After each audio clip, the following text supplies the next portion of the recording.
지금부터 물가 안정 목표 운영사항 점검에 대한 이주일 한국은행 총재님의 기자 간담회를 시작하겠습니다.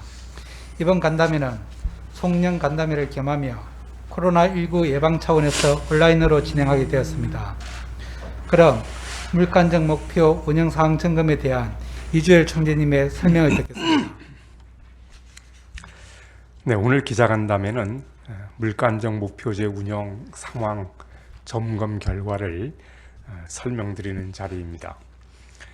운영 상황 점검은 연 2회 물가 상황과 향후 물가 전망 등을 담은 보고서를 발간하고 기자간담회를 통해서 그 내용을 설명드리는 것입니다. 그리고 이제 2년 주기로 물가 목표나 설명 책임의 조정 등 물가 안정 목표제 운영과 관련하여 개선이 필요한 사항을 점검토록 되어 있는데 올해가 바로 이에 해당하는 해입니다. 따라서 오늘은 그 점검 결과도 함께 말씀드리겠습니다. 우선 최근의 물가 상황에 대해 말씀드리겠습니다. 금년 중 소비자 물가는 11월 중 전년 동기 대비 0.5% 상승하는 데 그치면서 물가 안정 목표인 2%를 크게 밑돌았습니다. 이처럼 올해 소비자 물가가 지난해에 이어 0%대 중반이 낮은 오름세를 나타낸 것은 코로나19 확산의 영향으로 국제 유가가 큰 폭으로 하락한 데다 수요 측면의 물가 압력이 약화되면서 개인 서비스 물가 상승률이 상당폭 둔화되었기 때문입니다. 이에 더해 지난해부터 시작된 고교 무상 교육이 금년 중 본격적으로 확대 시행되고 4, 4분기 중에는 이동통신요금도 지원되는 등 정부 정책 측면에서의 물가 하방 압력이 증대된 점도 상당한 영향을 주었습니다. 그러나 기조적 물가 흐름을 보면 예를 들어 정부 정책의 영향을 제거한 관리 물가 제외의 근원 물가는 코로나19의 영향으로 상반기 중 상승률이 크게 둔화되었다가 이후 점차 높아져 최근에는 1%대 초반 수준을 나타내고 있습니다. 한편 일반인 단기 기대 인플레이션과 전문가 장기 기대 인플레이션은 1%대 후반에서 비교적 안정적으로 유지되고 있습니다. 다음으로 향후 물가 여건을 살펴보면 내년에는 금년에 비해 국내외 경기가 개선되고 국제 유가도 높아질 것으로 예상됩니다. 또한 정부 정책 측면의 물가 하방 압력은 점차 줄어들 것으로 보입니다. 이에 따라 지난달 경제 전망 발표 시 말씀드린 바와 같이 내년 중 소비자 물가 상승률은 1% 내외 수준으로 높아질 것으로 전망됩니다. 다만 최근 코로나19 확산세가 꺾이지 않고 있어 국내외 경제의 성장과 물가 전망 경로를 둘러싼 불확실성은 여전히 큰 상황입니다. 한국은행은 코로나19 위기 상황에 대응하여 기준금리를 큰 폭으로 인하하고 유동성 공급을 확대하는 한편 다각적인 소상공인 및 중소기업 지원 대책을 시행하였습니다. 이와 같은 정책 대응은 정부 정책과 더불어 금융시장의 불안과 실물 부문의 급격한 위축을 완화하고 피해 업체들의 어려움을 덜어주는 데 크게 기여한 것으로 분석되고 있습니다. 우리 경제의 성장 경로가 코로나19의 확산 정도에 크게 의존하고 있는 만큼 앞으로의 통화정책도 그 전개 상황에 맞추어 운영할 계획입니다.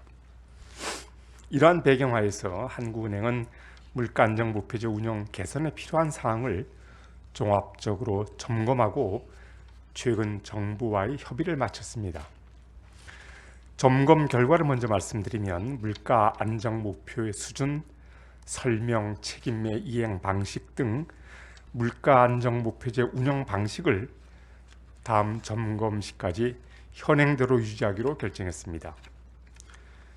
소비자 물가 승률이 상당기간 목표 수준을 하회하고 있는 상황에서 한국은행과 정부가 현행 물가안정부패제 운영 방식을 유지하기로 합의한 것은 다음과 같은 이유에서입니다. 첫째, 앞서 설명드린 바와 같이 백신과 치료제의 보급으로 코로나19의 확산세가 점차 진정될 경우 소비자 물가 상승률이 회복 속도는 느리겠으나 물가 목표에 점차 근접해 나갈 것으로 전망되기 때문입니다. 둘째, 코로나19 확산으로 인해 경제의 불확실성이 높아진 상황에서 물가 목표의 조정 등 물가 안정 목표제의 운영 방식을 변경하게 되면 이 같은 불확실성을 더욱 높일 우려가 있기 때문입니다. 아울러 최근의 물가 상승률 하락은 우리나라뿐 아니라 미국이나 유럽 등 주요국들에서도 공통적으로 나타나는 현상이지만 미 연준을 제외한 대다수 주요국 중앙은행들이 기존 물가 안정 목표제를 유지하고 있다는 점도 고려했습니다. 많은 나라의 중앙은행들이 기존 물가 안정 목표제를 유지하고 있지만 경제 구조 변화에 따른 물가 안정 목표제의 한계에 대해서도 면밀하게 살펴보고 있습니다. 우선 글로벌 경제 구조 변화로 만성적 수요 부족이 지속되고 고용과 물가 간 관계 또한 약화되면서 중앙은행이 통화정책을 통해 물가 목표를 달성하기가 과거에 비해 어려워지고 있습니다. 좀 더 부연해서 설명드리면 인구의 고령화, 대내외 불균형 심화, 그리고 불확실성 증대 등에 따른 만성적 수요 부족으로 정책 금리를 낮추더라도 수요가 좀처럼 회복되지 못하고 있습니다. 아울러 노동시장의 구조 변화, 세계화의 진전, 기술 혁신 등으로 고용과 물가 간 관계가 약화됨에 따라 완화적 통화 정책으로 경기를 부양하고 고용을 늘리더라도 물가는 과거에 비해 오르는 폭이 줄었습니다. 이와 같은 상황에서 중앙은행이 물가 목표를 달성하려면 정책 금리를 과거에 비해 더욱 큰 폭으로 낮추어야 합니다. 그러나 이미 우리나라를 포함한 주요국들의 정책 금리가 매우 낮은 현재 상황에서는 그러한 정책 여력이 제한될 수밖에 없으며 이로 인해 저물가, 저금리 상황이 지속되고 있습니다. 최근 경제 구조 변화로 물가 목표 수준을 하회하는 저물가 기조가 장기화되면서 일반인들의 기대 인플레이션이 낮아질 가능성에 대한 우려가 높아지고 있습니다. 국민들의 미래 인플레이션에 대한 기대는 통화정책뿐만 아니라 과거 인플레이션에 의해서도 영향을 받기 때문입니다. 기대 인플레이션이 일단 하락하게 되면 물가 목표를 달성하기 위해서 통화정책을 더욱 큰 폭으로 완화해야 하며 실제 물가 상승률이 목표 수준으로 수렴하는 속도도 한층 더뎌지게 됩니다. 중앙은행들이 정책금리를 장기간 낮게 유지하고 있는 가운데 실물 경기와 자산 가격 간 괴리가 확대되고 있습니다. 특히 코로나19 확산 이후에는 저금리 지속에 대한 기대가 높은 가운데 자산 가격이 급등하고 있으나 과거와 같이 부의 효과를 통해 성장을 촉진하는 선순환 효과는 제한적인 상황입니다. 반면 자산 가격 상승이 자산 불평등 확대와 금융 불균형 누정과 같은 부작용을 초래하고 있는 것으로 보입니다. 우리나라의 경우에도 최근 주택가격 상승 속도가 소득 증가율이나 실물 경제 상황 등과 비교해 과도하여 금융 불균형에 유의하면서 우려의 시선으로 지켜보고 있습니다. 이처럼 물가 안정 목표제 하에서 통화 정책의 유효성이 저하됨에 따라 주요국 중앙은행들은 물가 안정 목표지를 보완하거나 대신할 새로운 통화정책 체계를 모색하고 있습니다. 잘 아시다시피 미 연준은 지난 8월 완전 고용 목표 우선 그리고 평균 물가 목표제 채택을 주 내용으로 하는 통화정책 체계 개편 내용을 발표했습니다. 유럽중앙은행도 그간의 통화정책 체계 검토 결과를 내년 중에 발표할 예정입니다. 한국은행도 주요국의 통화정책 체계 검토 진행 상황 등을 참고하면서 통화정책 체계의 개선 방안을 꾸준히 검토하고 있습니다. 한편 최근 국회에서 한국은행 설립 목적의 고용 안정을 추구하는 한국은행법 개정안이 발의되었습니다. 급격한 고령화와 불평등 심화, 그리고 세계화와 급속한 기술 발전 등 급변하는 글로벌 경제 환경하에서 중앙은행이 고용에 좀 더 관심을 가짐으로써 국민들의 삶의 질을 높이고 지속 가능한 성장을 뒷받침해야 한다는 법률 개정안의 기본 취지에 충분히 공감하고 있습니다. 다만 고용 안정 책무를 추가할 경우 통화정책의 실제 운영 과정에서 적지 않은 어려움이 따르는 것도 사실입니다.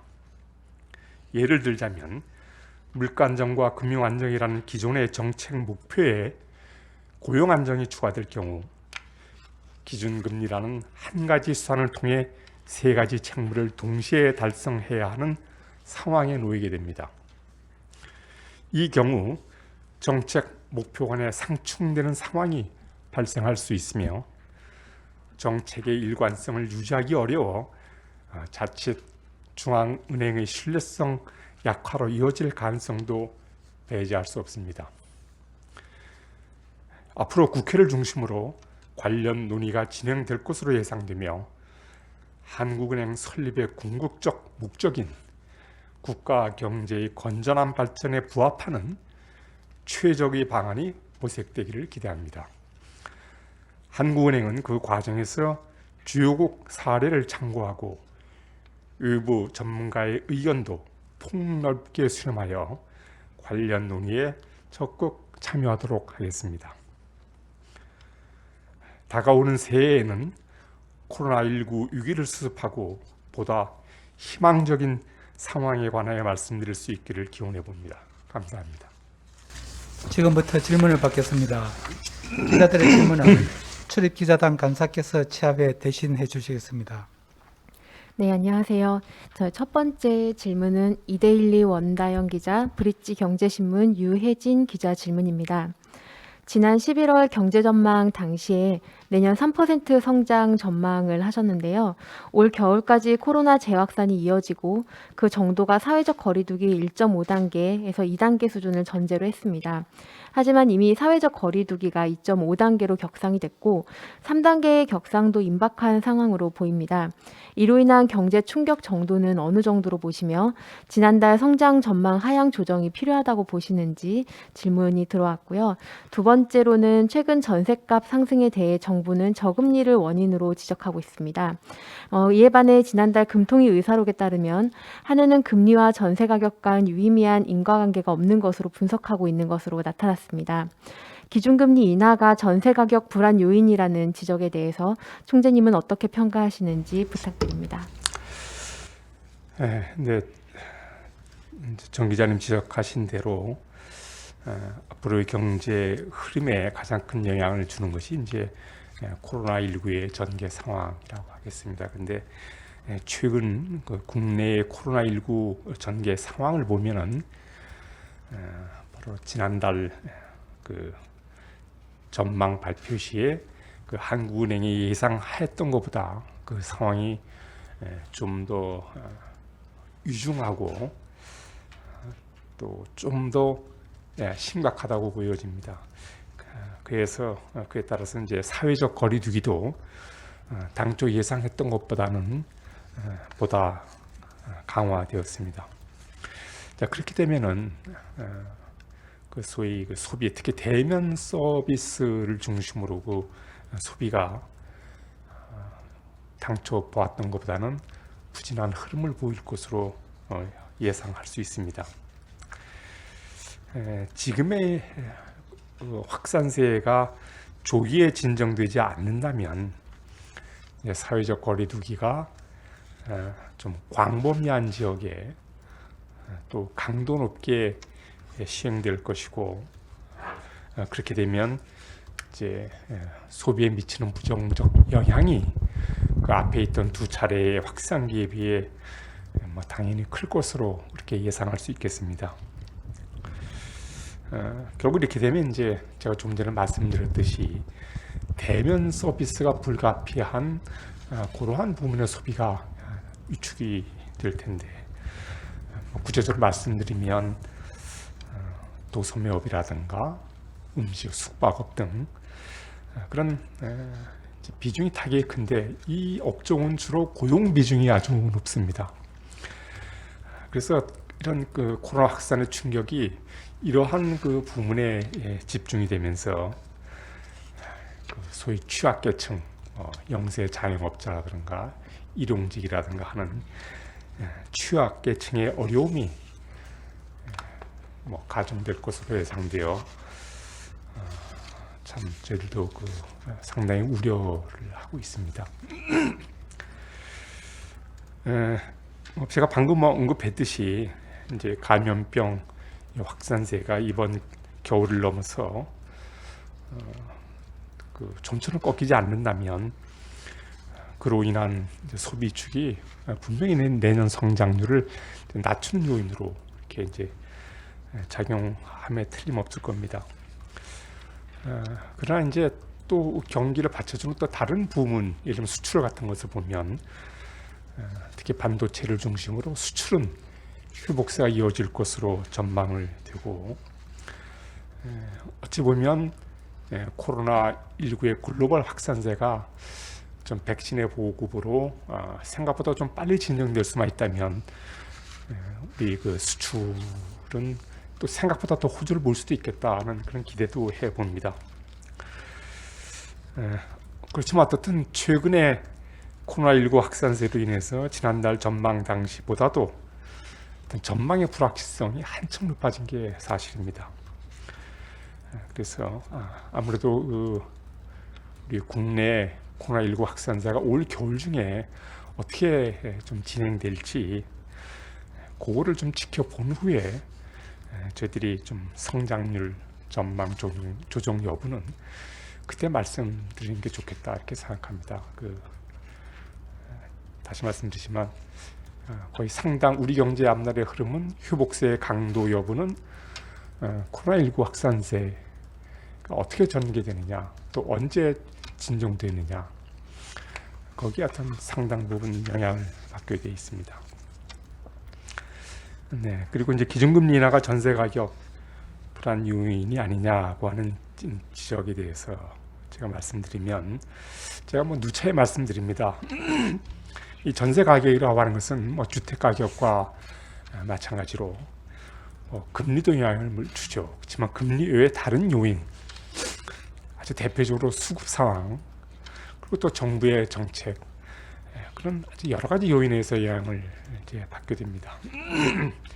물론 이제 금리 하나만 놓고 보면 저금리는 금융 비용 감소를 통해서 좀 주거 선호 지역을 중심으로 해서 전세 수요를 높이는 그런 효과가 있을 겁니다. 그렇게 보면 저금리가 전세 가격 상승 요인의 하나로 작용할 수는 있을 겁니다. 그러나 이제 조금 더 엄밀히 보면 이제 전세 가격은 저희들이 금년에 이렇게 최근들어 이렇게 급증하고 있는데, 특히 6월 이후에 저희들이 그 기간을 끊어보면 6월 이후부터 상승폭이 확대되었는데, 사실상 저금리 기조는 그때가 아니고 그 이전부터 그런 기조가 상당 기간 유지되어 왔습니다. 그래서 그걸 감안하면 저금리가 전세 가격에 영향을 안 주긴 하지만 그게 주인이라고 이렇게 할 수는 없을 걸로 저는 이렇게 봅니다. 아무래도 최근 전세 가격 상승은 그 전세 시장 수급 불균형에 대한 우려가 확산된 데에 더 크게 기인하는 게 아닌가 이렇게 생각을 하고 있습니다. 네, 다음은 이뉴스 투데이 이지혜 기자 질문입니다. 디지털 경제로의 전환이 더욱 가속화됨에 따라서 물가에 미치는 하락 압력이 당분간 지속될 전망이라고 하셨는데, 그러면 작년과 올해, 내년 이렇게 3년간 0%대 저물가가 지속이 되는 셈입니다. 디플레이션 압력으로 하느니 목표 인플레이션 달성을 못하는 것이 지적이 되고 있는데요. 혹자는 사실상 디플레로 보고 있기도 합니다. 한은은 이 같은 저물가 장기화에 대한 대책으로 어떤 정책을 취할 계획이신가요? 또 목표 인플레는 언제 달성이 가능해질까요? 네, 제가 아까 모두 발언에서 이제 말씀드렸듯이 이제 11월까지 뭐 12월 한 달이 아직 남아 있지만 뭐 거의 11월까지 보면 소비자 물가 상승률이 이제 전년 동기에 비해서 0.5% 상승에 그쳤습니다. 그래서 지난해에 이어서 또 여전히 그 0%대 중반의 낮은 오름세를 보이고 있습니다.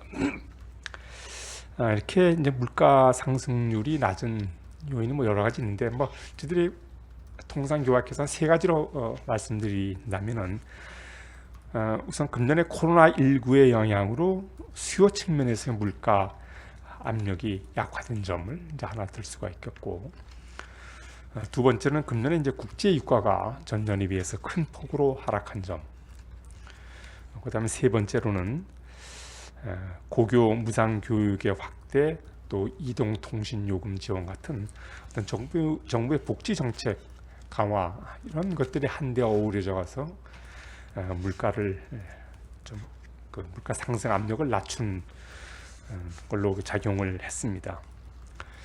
내년을 보면 이 세 가지 요인이 이제 좀 다른 방향으로, 어떤 좀 반대 방향으로 움직일 가능성이 있습니다. 우선 금년에는 수요 측에서 상승 압력이 무조건 낮았는데 내년에는 이제 국내 경기가 또 글로벌 경기가 개선된 따라서 국내 경기도 점차 개선이 될 것으로 예상되고 있고, 또 국제 유가도 그에 따라서 이제 완만하지만 상승으로 돌아설 거다 이렇게 또 보고 있습니다. 그다음에 아까 말한 그런 그 정부 정책 측면에서 하방 압력이 내년에는 이제 축소되기 때문에 물가 상승률이 금년보다는 높은 한 1% 내외 수준으로 높아질 것으로 예상을 하고 있습니다. 그래서 소위 디플레이션이라고 하면 상품 서비스 전반에서 물가가 지속적으로 하락하는 현상을 이제 디플레이션이라고 하는데,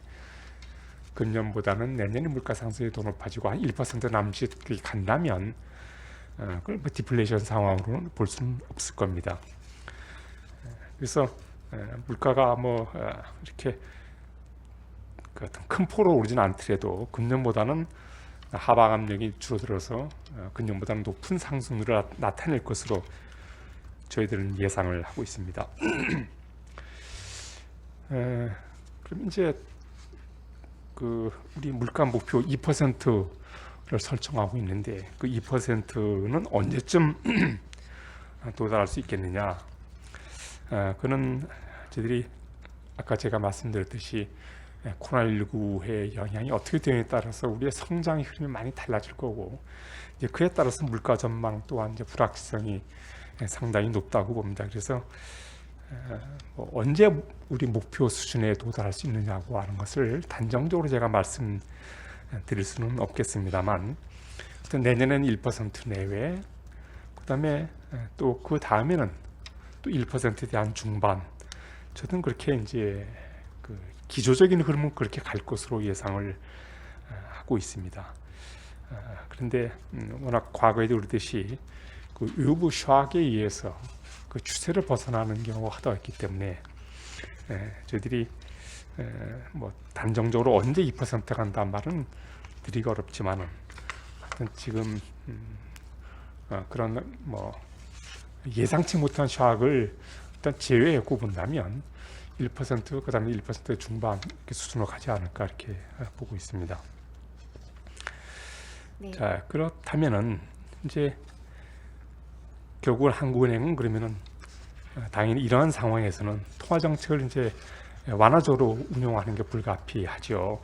코로나19로 경제 활동도 위축되고 또 물가의 하방 압력이 커짐에 따라서 이제 통화 정책의 완화 기조를 저희들이 확대를 해왔고 그야말로 그건 불가피한 선택이었다고 봅니다.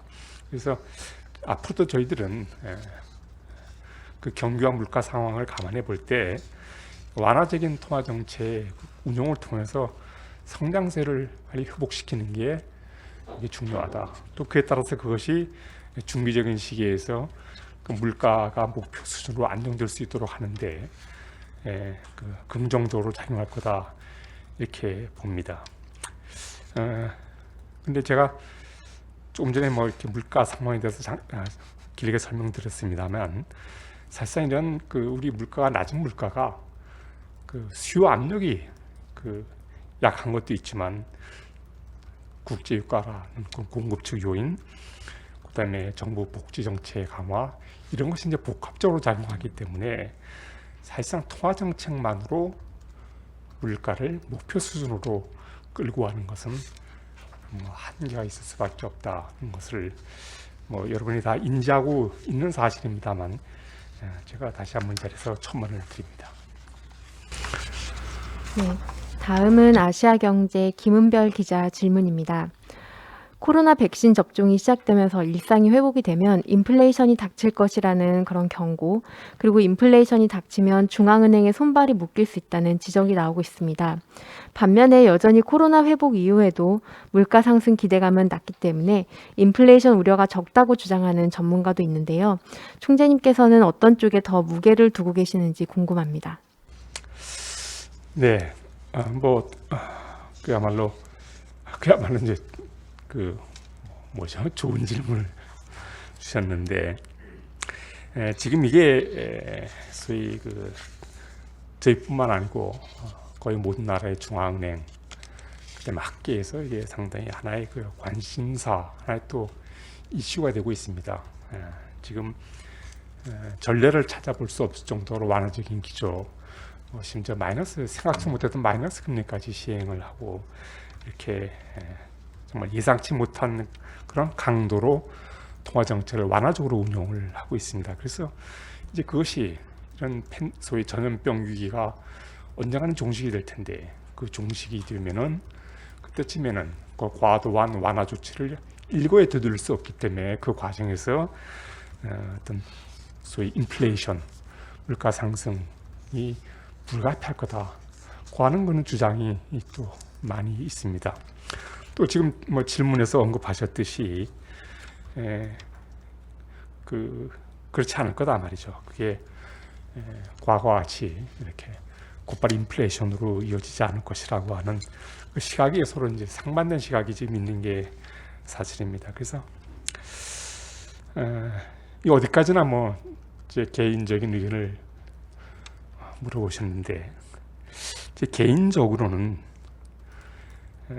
이게 이동성이 많이 늘어났지만 급격한 물가 상승 압력으로 작용할 가능성은 크지 않을 것이다라고 제 나름대로는 조심스럽게 이렇게 생각을 하고 있습니다.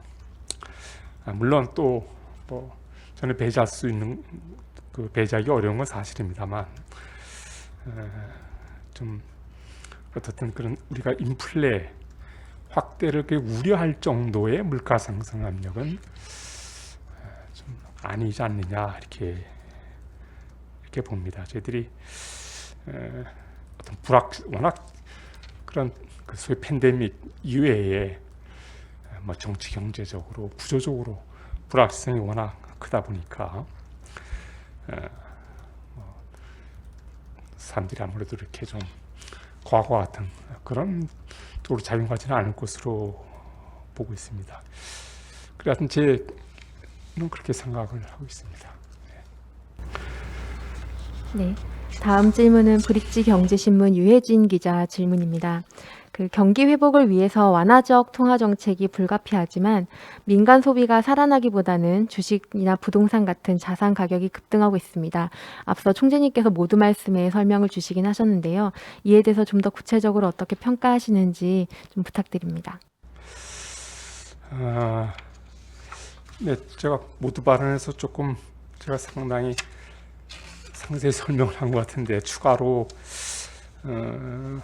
어쨌든 다시 한번 정리를 해서 말씀드리면 지금 이제 경기가 이제 부진한 상황에도 자산 가격이 이제 급등하고 있습니다. 그래서 옛날 같으면은 자산 가격이 급등에 따른 소위 그 웰스 이펙트라는 것을 먼저 기대할 수도 있겠는데 지금은 자산 가격이 급등하고 있습니다만 그에 따라서 그 소위 그 불확실성에 대비한 예비적 저축 수요도 많고 또 여전히 우리 경제 활동의 본격적인 재개를 가로막는 그런 불확실성이 저는 구조적인 요인도 상당 있을 텐데 그게 잠재해 있기 때문에 좀 과거와 같지 않을 거다 이렇게 보고 또 하나는 지금 이제 보건 위기가 이렇게 지금 1년 거의 1년이 지속되었고 이게 앞으로 좀 더 간다고 본다면